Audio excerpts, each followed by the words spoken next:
Hey everyone!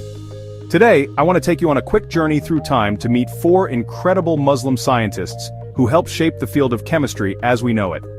Their work laid the groundwork for everything from modern medicine to material science, and their experiments still blow my mind today.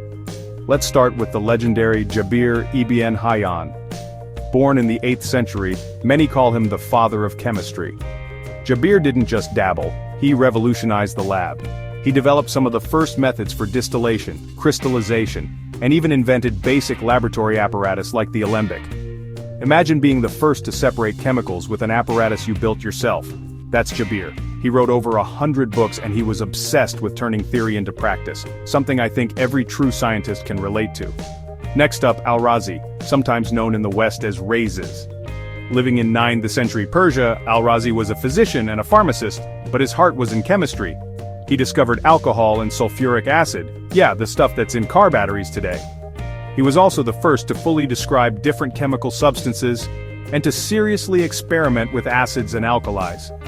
Al-Razi believed experiments should be repeatable and results should be shared, so he documented everything. An absolute scientific legend. Moving to the 10th and 11th centuries, we find Ibn Sina, better known as Avicenna. He's often celebrated for his medical encyclopedia, but his chemical insights were just as powerful. Ibn Sina was critical of alchemy and wasn't afraid to call out ancient ideas that didn't hold up. He introduced the concept of chemical purity and clear differentiation between chemical processes and physical changes. Honestly, he pushed the field away from mysticism and closer to the scientific method that drives research today. And finally, let's talk about Al-Biruni. This guy was a true polymath. He studied everything from astronomy to geology, but his chemical experiments were next level.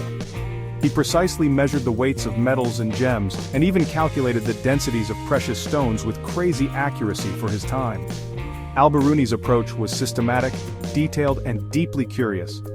He basically treated chemistry as a puzzle, and he wanted every piece to fit just right. So the next time you're mixing something in a lab or reading about a new chemical process, remember, you're building on a foundation set centuries ago by Jabir ibn Hayyan, Al-Razi, Ibn Sina, and Al-Biruni. Their passion for experimentation, accuracy, and sharing knowledge is what science is all about. Thanks for joining me on this timeline journey.